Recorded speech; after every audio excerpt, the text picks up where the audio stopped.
সব শুদ্ধ ৫ জনকে সই করতে হলো ফর্মটায়, পাত্র পাত্রী আর ৩ জন সাক্ষী। ছেলেটি খুব জোরালোভাবে সই করল।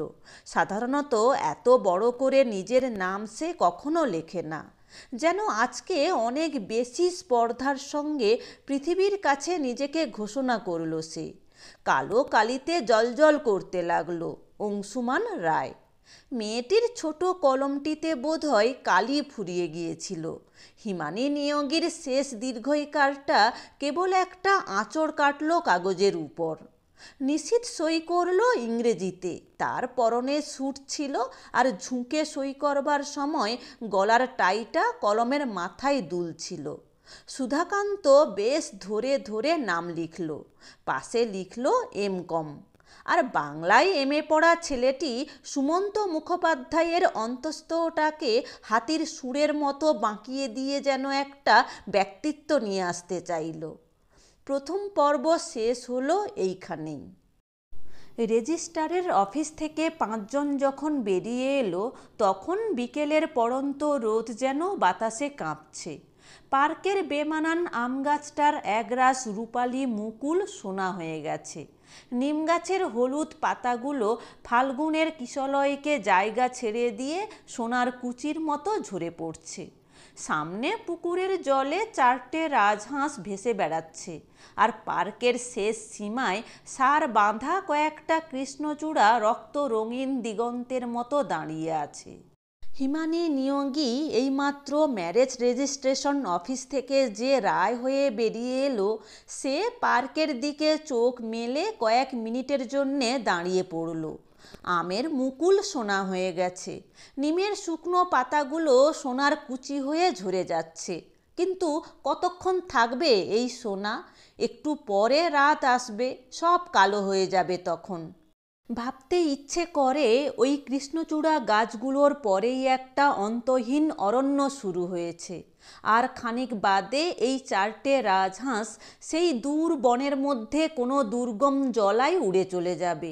কিন্তু হিমানী জানে কৃষ্ণচূড়া গাছের পরেই সারি সারি লোহার রেলিং, আর তারপরেই অনেক অনেক দূর পর্যন্ত উদ্যত কঠিন কলকাতা, একটা নেশাখোর বেদের সর্বাঙ্গে সাপের পাকের মতো কালো পথের বাঁকে বাঁকে জড়ানো। মেয়েটির স্তব্ধতার ছোঁয়া লেগে বাকি 4 জনও দাঁড়িয়ে পড়েছিল। শেষে নিশীথ একটুখানি কাশল। সুধাকান্ত একবার তাকালো হাতের ঘড়িটার দিকে। নিশীথ বললে, এবার বরং চলি অংশু, একটা পার্টি 20,000 টাকার ইনশিওর করাবে, 7:30টায় টাইম দিয়েছে। সুধাকান্ত একটা রাতের কলেজে কমার্স পড়ায়। সে বললে, আমারও ভাই ক্লাস আছে 7টায়। শুধু বাংলায় এম.এ পড়া ছেলেটির কোনো তাড়া ছিল না। কালো ফ্রেমের চশমার পুরু লেন্সের নিচে মেয়েটির মতো তারও চোখ দুটো ছায়া ছায়া হয়ে গিয়েছিল। এই বিকেলের রোদ হাওয়ায় সোনার কুচির মতো পাতা ঝরার ভেতরে দূর অরণ্যের সংকেতের মতো কৃষ্ণচূড়ার রক্ত রঙে আর মেয়েটির বিচ্ছিন্ন একাকিত্বে কতগুলো এলোমেলো ছবি ভাসছিল তার মনে। সে কবিতা লেখে। কিন্তু অংশু ব্যস্ত হয়ে উঠল। আরে তা কি হয়, একটু চা না খাইয়ে ছাড়বো কি করে? ফ্লোরা কাফেতে ব্যবস্থা করে রেখেছি, চলো চলো। ফ্লোরা কাফে কাছেই, নতুন শৌখিন ধরনের রেস্তোরাঁ। তারই দোতলার একটা কেবিনে গিয়ে ঢুকলো 5 জন। কাঠের পার্টিশনের গা থেকে এখনো চাপা বার্নিশের গন্ধ, ওয়ালপেপারে এখনো দাগ ধরেনি, পর্দাটা এখনো দক্ষিণী সমুদ্রের মতো নিবিড় নীল, টেবিলের উপর পুরু কাঁচের আবরণটা এখনো স্ফটিকের মতো স্বচ্ছ, সাদা বকের মতো পাখাটা ঘুরছে মাথার উপর। চপ, কাটলেট, মাংস, রুটি, পুডিং, চা। খুব খুশি হয়ে খেলো নিশীথ, সুধাকান্ত। অংশুও কিছু খেয়ে নিলে। সারাদিন ঘোরাঘুরি করে দারুণ খিদে পেয়েছিল তার। চায়ের ভেতরে এক টুকরো রুটি ভিজিয়ে হিমানী চুপ করে বসে রইল। আর সুমন্ত পুডিংটা ছাড়া আর কিছুই খেলো না। খাওয়া হলে সুধাকান্ত আবার হাতের ঘড়ির দিকে তাকালো। নিশীথ আর সুধাকান্ত দুটো সিগারেট ধরালো। দুজনেই একসঙ্গে বললে, আসি ভাই, চলি মিসেস রায়। মিসেস রায় কথাটা প্রথমে যেন হিমানি বুঝতে পারল না, তারপর সজাগ হয়ে উঠল, অল্প একটু হাসল, আলতোভাবে হাত দুটো জড়ো করে নমস্কার জানালো। Wish you a happy married life, Nishith বললে। সুধাকান্ত একটু ঘুরিয়ে আর একটু বিশেষণ দিয়ে বললে, happy and prosperous conjugal life. বাংলায় এমএ পড়া ছেলেটি সুমন্ত মুখোপাধ্যায় বললে, আন্তরিক শুভেচ্ছা ও অভিনন্দন। তিনজনেই বেরিয়ে গেল ফ্লোরা ক্যাফে থেকে। নিশীথ ভবানীপুরে চলল তার 20,000 টাকার পার্টির সন্ধানে। সুধাকান্ত একটা পানের দোকানের আয়নার সামনে দাঁড়িয়ে পড়ে পকেটের ছোট চিরুনিটা দিয়ে চুল আঁচড়ে কলেজের দিকে রওনা হলো। আর সুমন্ত মুখোপাধ্যায় এসপ্ল্যানেডের একটা ট্রামে উঠে পড়ল। গড়ের মাঠের খোলা আকাশের দিকে তাকিয়ে অনেক রাত পর্যন্ত ঘাসের উপর শুয়ে থাকবে সে। তারপর বাড়ি ফিরে এই মেয়েটিকে নিয়ে একটা উজ্জ্বল আর গভীর কবিতা লিখবে। ফ্লোরা কাফের ওয়ালপেপারে নতুন ফুলগুলো ঝকঝক করছিল আলোয়। মাথার উপর বকের মতো সাদা পাখাটা ঘুরে চলেছিল। নতুন বার্নিশের গন্ধ ছড়াচ্ছিল একটা চাপা মাদকতা নিয়ে। দক্ষিণী সমুদ্রের মতো নিবিড় নীল পর্দাটার ঢেউ উঠছিল। হিমানি সেই দিকে চোখ মেলে মগ্ন হয়ে বসেছিল। অংশু হিমানির একখানা হাত টেনে নিলে মুঠোর ভেতরে। আজকের দিনটা যে সত্যি আসবে এ আমি স্বপ্নেও ভাবতে পারিনি। মুখ ফিরিয়ে হিমানি ক্ষীণ রেখায় হাসল। স্বপ্নে কেউ ভাবতে পারে না, ও কথাটা মানুষে বানিয়ে বলে, কিন্তু তোমাকে যে সত্যিই পাবো। হিমানি সামনে থেকে ভিনিগারের শিশিটা আলতোভাবে সরিয়ে দিল। আমাকে কি মিথ্যে করেই পেতে চেয়েছিলে তাহলে? ঠাট্টা নয়। অংশু যেন আহত হলো একটুখানি। কতদিন ধরে আজকের এই মুহূর্তটির জন্যে অপেক্ষা করেছি বলো তো? আবার কতদিন ধরে এই মুহূর্তটির জন্যে তোমায় অনুতাপ করতে হবে কে জানে। অংশুর মুখের রং বদলালো এবার, কপালে ছায়া পড়ল। হিমানির হাত থেকে তার মুঠোটা আলগা হয়ে আসতে চাইল। তোমার কি হয়েছে হিমানি? রাগ করলে? মাপ করো আমাকে। অনুতাপের ছোঁয়ায় হিমানির মৃদু গলা আরও নম্র আর স্নিগ্ধ হয়ে এলো। হয়তো সারাদিনের ক্লান্তি, হয়তো মনের উপর বড্ড বেশি চাপ পড়েছিল। কি যে বলেছি নিজেই ভালো করে বুঝতে পারছি না। তোমার দোষ নেই। অংশু লজ্জিত হলো। এরকম অবস্থায় কারো নার্ভ ঠিক থাকে না। কিন্তু নার্ভ ঠিক রাখবার সময় তো আসছে, এরপরেই তো ঝড় আসবে। আসুক, গ্রাহ্য করি না।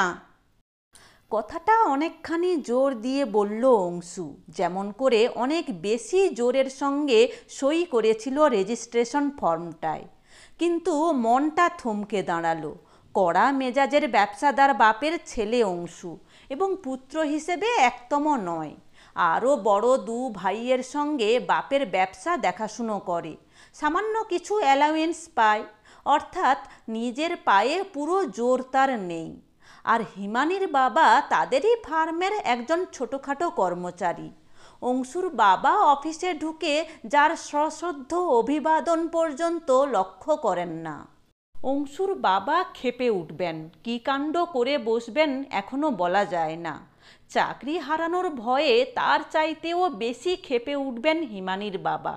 মেয়ের সঙ্গে কোনো সম্পর্কই স্বীকার করতে চাইবেন না হয়তো। হ্যাঁ, ঝড় আসছে, আর তার জন্যে শরীরের সমস্ত স্নায়ুকে ধনুকের ছিলের মতো টেনে রাখতে হবে। মেরুদণ্ডকে লোহার মতো শক্ত করে খাড়া রাখতে হবে মাথা। সেই কঠিন পরীক্ষার আর দেরি নেই। হিমানির সঙ্গে অদ্ভুতভাবে আলাপটা ঘটে গিয়েছিল অংশুর। সে 2 বছর আগেকার কথা। একদল বন্ধুর সঙ্গে অংশু পিকনিকে গিয়েছিল খড়দাতে। সেইখানেই রাস্তায় তাদের কর্মচারী মন্মথবাবুর সঙ্গে দেখা। মন্মথবাবু যে? আমি তো এখানেই থাকি, ডেলি প্যাসেঞ্জারি করি। জানতুম না তো। অফিসের টেবিলে যে মন্মথবাবু একরাশ ফাইল সামনে নিয়ে সারাদিন ঘাড় গুঁজে বসে থাকেন, আর বাবা কিংবা দাদা পা দিলেই যিনি ব্যতিব্যস্ত হয়ে উঠে দাঁড়ান, তাঁরও যে ঘরবাড়ি আছে আর তিনি খড়দায় থাকেন, এই খবরটা অংশুর কাছে অত্যন্ত বিস্ময়কর বলে মনে হলো। মন্মথবাবু বিনীতভাবে হাসলেন, হাতও কচলালেন একবার। আপনার বাড়ি কত দূরে? বাড়ি নয়, বাসা, কাছেই। চলুন ঘুরে আসি। আগে গরিবের কুঁড়ে। মন্মথবাবু সংকুচিত হয়ে উঠলেন। চলুন চলুন, এত কুণ্ঠিত হচ্ছেন কেন? ভদ্রলোক বাজারে চলেছিলেন। থলেটা কোঁচার আড়ালে লুকিয়ে অংশুকে নিজের বাসায় নিয়ে এলেন। ছোট সাধারণ বাসা, পুরনো একতলার দুখানা ঘর, তবু সামনে একটা ছোট বাগান, তাতে নানা রঙের অজস্র দোপাটি, একরাশ পুলকিত চন্দ্রমল্লিকা। বাহ, বেশ বাগানটি তো। আমার মেয়ের শখ। পরিচয় হলো মেয়েটির সঙ্গে। শ্যামবর্ণা দীর্ঘছন্দা একটি সপ্তদশী, বড় বড় দুটি গভীর চোখ, ঝোঁকড়া চুলের গোছা কোমর ছাপিয়ে নেমে পড়েছে। মেয়ের জন্যে মন্মথবাবুকে একটুখানি গর্বিত মনে হলো। বিনীত ভীরু মুখের উপর যেন আত্মমর্যাদার আলো জ্বলে উঠল খানিকটা। হিমানি আমার বড় ভালো মেয়ে, সেকেন্ড ইয়ারে পড়ছে, সুন্দর গান গায়। হিমানির তৈরি এক পেয়ালা চা খেলো অংশু, গান শুনল। তুমি ডাক দিয়েছ কোন সকালে, কেউ তা জানে না। কলকাতায় ফিরে এসেও বড় বড় নিবিড় চোখ দুটোকে ভুলতে পারল না। মনের ভেতর বাজতে লাগলো, তোমার মতো এমন টানে কেউ তো টানে না। কয়েকদিন পরে হিমানির কলকাতার কলেজের ক্লাসে একখানা স্লিপ এলো, অংশুমান রায়। 2 বছর কাটল, আরও 2 বছর কাটতে পারত, এমএ পাস করতে পারত হিমানি। এর ভেতরে নিজের শক্তিতে কোথাও দাঁড়াবার মতো জায়গাও করে নিতে পারত অংশু। কিন্তু আর সময় পাওয়া গেল না। মন্মথবাবু খবর আনলেন পলতায় একটি ভালো ছেলের সন্ধান পাওয়া গেছে, সরকারি চাকরি করে, ট্রেনে যাতায়াতের সময় হিমানিকে দেখে পছন্দ করেছে, দাবি দেওয়া নেই। অতএব ফাল্গুনের 28 তারিখেই অংশুর বাবার কাছে দরবার করা নিরর্থক, মন্মথবাবুকে বলা আরও অসম্ভব। সুতরাং 7 দিনের মধ্যেই যা করবার করে নিতে হলো। আজ 10ই ফাল্গুন। হিমানি বলেছিল, আমার কাছে কেন নিজের সর্বনাশ করতে যাচ্ছ? সর্বনাশ করতে যাচ্ছি না, তুমি মরে করেছ সম্রাট। এ তো কবিতা, তোমার বাবা কখনো আমাকে ঘরে নেবেন না। আমরা নতুন ঘর গড়ব, তাতে দুঃখ আসবে। অনেক বেশি করে পেতে গেলে দুঃখের দাম তো দিতেই হবে। কিন্তু আমি কি সেই দাম দেবার যোগ্য? হিমানির কপাল থেকে কয়েকটা ঝুড়ো চুল সরিয়ে দিয়ে অংশু বলেছিল, আমার চোখ দিয়ে নিজেকে দেখতে পেলে বুঝতে পারবে। কিন্তু সেই সব সাজিয়ে সাজিয়ে কথা বলবার পালা ফুরিয়ে গেছে এখন। রেজিস্ট্রেশন ফর্মে সইটা করবার পর থেকে কোনো কথাই আর রাঙিয়ে উঠছে না। অংশুর মন ক্ষীণ আশায় বলছে, মাকে কিংবা বড় বৌদিকে দিয়ে আস্তে আস্তে বাবাকে বলানো যাবে, হয়তো নরম না হয়ে পারবেন না। আর হিমানি ভাবছে, পার্কের রোদের সোনা এতক্ষণে মুছে গেছে। কৃষ্ণচূড়ার রক্ত সীমান্তের ওপারে কোনো অরণ্য নেই, যেখানে সকলের চোখ থেকে হারিয়ে যাওয়া চলে। গাছগুলোর পরেই সারি সারি লোহার রেলিং বল্লমের মতো খাড়া হয়ে আছে। তারপরেই কোনো মরা বেদের শরীরে অজগরের পাকের মতো কালো কালো রাস্তা দিয়ে বাঁধা কঠিন কলকাতা। দুজনের ভাবনার মধ্য দিয়ে অনেকখানি সময় নিঃশব্দে পার হয়ে গিয়েছিল। শেষ পর্যন্ত অংশুই হেসে উঠল জোর করে। কি আশ্চর্য, আজকের এই দিনটাতে আমরা গ্লুমি হয়ে যাচ্ছি। হিমানিও হাসতে চেষ্টা করল। এমনভাবে ঘরে বসে থাকলে ভালো লাগে নাকি? চলো বেরুনো যাক, চলো। কাফে থেকে দুজনে নামলো বাহিরে। পথে বসন্তের হাওয়া মাতলামো করছে। কোথায় যেন হিন্দুস্থানিরা ঢোল করতাল বাজিয়ে শুরু করে দিয়েছে হোলির গান। নিঃশব্দে দুজনে খানিকটা পথ পেরিয়ে আবার পার্কটার সামনে এসে দাঁড়ালো। আলো অন্ধকারে এখনো নিমের পাতা ঝরছে, রূপালি আমের মুকুলগুলো ঝিকমিক করছে এখনো। 4টে রাজহাঁস জড়ো হয়ে আছে পুকুরটার ঠিক মাঝখানে। কৃষ্ণচূড়ার রং আর চোখে পড়ছে না। বসবে পার্কে? অংশু জানতে চাইল। কি হবে বসে থেকে? হিমানি কোনো উৎসাহ খুঁজে পেল না। সিনেমায় যাবে? শো অনেকক্ষণ আরম্ভ হয়ে গেছে। সেকেন্ড শো দেখব। ফিরব কি করে? 11টা বেজে যাবে, ট্রেন পাবো কোথায়? নাই বা ফেরা হলো। অংশু একখানা হাত রাখলো হিমানির কাঁধের উপর। আমার পকেটে আছে ম্যারেজ সার্টিফিকেট আর 200 টাকা। আমরা স্বামী স্ত্রী, চৌরঙ্গীর কোনো বড় হোটেলে গিয়ে ঘর নেব। অংশুর গলার স্বরে নেশা ফুটে বেরুলো। সেইখানেই প্রথম বাসর হবে আমাদের। না না না, একটা অমানসিক ভয়ে শিউরে উঠল হিমানি। না কেন? আমরা স্বামী স্ত্রী, একটা কথাও বলতে পারে, পৃথিবীতে এমন সাহস কারো নেই। তা হোক, আজ ক্ষমা করো আমাকে, আজকে আমি কিছুতেই ওসব ভাবতে পারছি না। নিজেই কি সম্পূর্ণভাবে ভাবতে পারছে অংশু? মনের ভেতর একটা করে ঢেউ উঠছে, তারপরেই সামনের একটা পাহাড়ের প্রাচীরে আছড়ে পড়ে ভেঙে যাচ্ছে সেটা। সে যদি আজ রাতে বাড়ি না ফেরে, তাহলে বাবা থানায় হাসপাতালে টেলিফোন করবেন, সমস্ত রাত গাড়ি নিয়ে সারা কলকাতা চষে বেড়াবেন। আর হোটেল, সেখানকার বাসর রাত্রিটাই কি খুব মনোরম হয়ে উঠবে? সঙ্গে জিনিসপত্র নেই, সোজাসুজি হোটেলে গিয়ে উঠলে সেটা কি রকম চেহারা নেবে ওদের চোখে? এক রাতের জন্য যারা ঘর ভাড়া নেয়, তাদের ওরা কি মনে করে?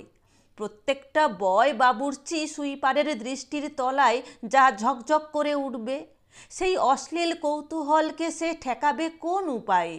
সকলের চোখের সামনে ম্যারেজ সার্টিফিকেটটা মেলে ধরে সে কি চিৎকার করে বলতে পারবে, আমরা স্বামী স্ত্রী, আমরা বিবাহিত, আমাদের ভেতরে এতটুকু পাপ কোথাও নেই? ঠিক কার উপর বুঝতে পারল না, একটা অক্ষম ক্রোধে একবার দাঁতে দাঁতে চেপে ধরল অংশু। তারপর বললে, চলো তবে, তোমাকে একটা গয়না কিনে দিই। আংটি তো দিয়েইছো, আবার কেন? ও তো বিয়ের আংটি, একটা গয়না প্রেজেন্ট করতে চাই তোমাকে। সে সুযোগ তো পড়েই আছে সামনে, তাছাড়া বাবার কাছে কথাটা আজই বলতে পারবো না, 2-1 দিন সময় লাগবে মনটাকে তৈরি করে নিতে। তোমার গয়নার কৈফিয়ত আজ আমি দিতে পারবো না। আবার দাঁতে দাঁতে চাপলো অংশু। যতক্ষণ রেজিস্ট্রি হয়নি, কি অদ্ভুত উন্মাদনা ছিল ততক্ষণ। কাউকে ভয় করি না, কোনো বাধাই এখন আর আমাকে রুখতে পারবে না। সারা পৃথিবীর সঙ্গে এখন আমি একাই যুদ্ধ করতে পারি। আশ্চর্য, মনের সেই উদ্দাম শক্তিটা যেন এই মুহূর্তে একটা শিথিল অবসাদের মধ্যে ঝিমিয়ে পড়েছে। যেন অনেকখানি পথ উল্কা বেগে ছুটে গিয়ে একটা দুরন্ত বুনো ঘোড়া এখন থুবড়ে পড়েছে মাটিতে, মুখ দিয়ে ফেনা গড়াচ্ছে তার। আর সেই অবসাদের উপর ছায়া নামছে। নিজের মনের ভেতর দুঃসাহসের যে আলো জ্বলছিল এই 7 দিন ধরে, আজ তার ভেতরে সারি সারি ছায়া পড়ছে এসে। বাবার ছায়া, কালকের ছায়া, ভবিষ্যতের ছায়া। হতাশ গলায় অংশু বললে, আজকের রাত কি আমাদের কোনো কাজেই লাগবে না হিমানি? হিমানি হাসল। কেন কাজে লাগবে না? 7টা দিন তো পাগলের মতো কাটালে, আজ বাড়ি ফিরে লক্ষ্মী ছেলের মতো ঘুমোও গে। ভয় কি? আমি তো আর পালাতে পারবো না। ঠাট্টা করছো না তো? ঠাট্টা করবো কেন? হিমানির গলা মমতায় ভরে উঠল। এ কদিন নিজের চেহারা তো তুমি দেখতে পাওনি, আমি দেখেছি। গলার হাড় বেরিয়ে এসেছে, কালি পড়েছে চোখের কোণায়। আজ এখন বাড়ি ফিরে যাও, ভালো করে বিশ্রাম করো। আর তুমি? আমিও তাই করব। তারপর? কাল কলেজের পরে আবার দেখা হবে। আজকের ভাবনা আবার কাল তুলে নেব দুজনে। সামনে যে ঝড় আসছে তার জন্যে তৈরি হতে থাকবো। এখন চলো স্টেশনে, আমাকে ট্রেনে তুলে দেবে। শব্দ করে একটা নিঃশ্বাস ফেলল অংশু। পার্কের রেলিংটা এমনভাবে চেপে ধরল যেন কোনো অদৃশ্য শত্রুকে গলা টিপে মেরে ফেলতে চাইছে সে। বললে, আচ্ছা। তারপর নৈহাটি লোকাল যখন প্ল্যাটফর্ম ছেড়ে অনেক দূরে চলে গেল, যখন হিমানির চলে যাওয়ার চিহ্নটা দুটো লাল আলো হয়ে জ্বলতে জ্বলতে জোনাকি হয়ে মিলিয়ে গেল, তখন ফাঁকা একটা বেঞ্চির উপর ঝুপ করে বসে পড়ল সে। এই 7টা দিনের ক্লান্তি আর ভাবনার ভার তন্দ্রার মতো তার মাথাটাকে বুকের দিকে টেনে নামাতে লাগলো। তার মনে হতে লাগলো বেঞ্চির তলায় জমে থাকা এক রাশ কালো ছায়া যেন হাত বাড়িয়ে তার পা দুটোকে কোন পাতালের দিকে আকর্ষণ করছে, তার ভবিষ্যতের ছায়া। আর প্ল্যাটফর্মের বেঞ্চিতে অংশু যখন অঘরে ঘুমিয়ে পড়েছে, তখন ট্রেন থেকে নেমে একটা রিকশায় উঠেছে হিমানি। স্টেশন থেকে প্রায় মাইলখানেক যেতে হয়। অন্যদিন হলে বাসে যেত, আজ রিকশা নিয়েছে। বাড়ি পৌঁছবার আগে পর্যন্ত যতটুকু সময় পাওয়া যায়, যত বেশিক্ষণ ভাবতে পারা যায়। রাত প্রায় 9টা বাজবে পৌঁছতে। কলেজ থেকে ফিরতে এত দেরি হলো কেন, এটা জবাবদিহি করতে হবে তার। কোনো বান্ধবীর বাড়িতে পড়তে গিয়ে রাত হয়ে গেল, এমনি একটা কিছু সাজিয়ে বলতে পারলেই চলবে। বাবা কোনোদিন তাকে অবিশ্বাস করেননি, আজও করবেন না। পথের দুধারে বসন্তের বাতাস ঝড়ো হাওয়ার উল্লাসে বড় বড় অন্ধকার গাছের পাতা ঝরিয়ে চলেছে। চোখ বুজে এখন একটা মর্মরিত আদিম অরণ্যের কথা ভাবা যায়, যে অরণ্যে লক্ষ লক্ষ দৃষ্টির বাহিরে অনায়াসেই হারিয়ে যাওয়া চলে, কিন্তু চোখ মেললেই আলো আর মানুষ, তার হাত থেকে পরিত্রাণ নেই। হঠাৎ হিমানির মনে হলো যে ভয়টা তাদের দুজনের উপর আজ চেপে বসেছে, সে ভয় তার বাবাকে নয়, অংশুর বাবাকে নয়, চারদিকের এই লক্ষ্য শানিত চক্ষু পৃথিবীকেও নয়। সে ভয় তার আর অংশুর নিজের মধ্যেই। সুধাকান্ত, নিশীথ আর সুমন্ত সরে যাওয়ার পর তাদের দুজনের মাঝখানে এখন আর কেউ রইল না। অসংখ্য মানুষ আর অনেক বাধার ভেতর দিয়ে দুজনে দুজনকে কিছু দেখেছে, কিছু দেখতে পায়নি। আর সেই না দেখাটুকুকে ঘিরে ঘিরে স্বপ্ন জড়িয়েছে, জড়িয়েছে মোহের জাল। কিন্তু আজকে সমস্ত আড়াল সরিয়ে দিয়ে দুজনে যখন একান্ত হয়ে দাঁড়ালো, যখন কোথাও কোনো আবরণ রইল না, তখনই তো যাচাই করবার পালা। তোমার আমার সেই সম্পূর্ণতা, যার উপর কোনো কুয়াশা নেই, কোথাও আলো আঁধারি নেই, সেই সম্পূর্ণ নগ্নতাকে তুমি আমি কি স্বীকার করতে পারবো, সইতে পারবো, ক্ষমায় প্রেমে ধন্য করে নিতে পারবো? পারবো দিনের পর দিন, মাসের পর মাস, বছরের পর বছর? কে জানে, কে বলতে পারে। রিকশার একপাশে নিজের একটা বিকৃত ছায়া কাঁপতে কাঁপতে সঙ্গে চলেছে। ওই ছায়াটাকে অত্যন্ত খারাপ লাগলো হিমানির। তারপর মনে পড়ল, রেজিস্ট্রেশন অফিস থেকে বেরিয়েই তার সিঁথিতে একটা সিঁদুরের রেখা টেনে দিয়েছিল অংশু।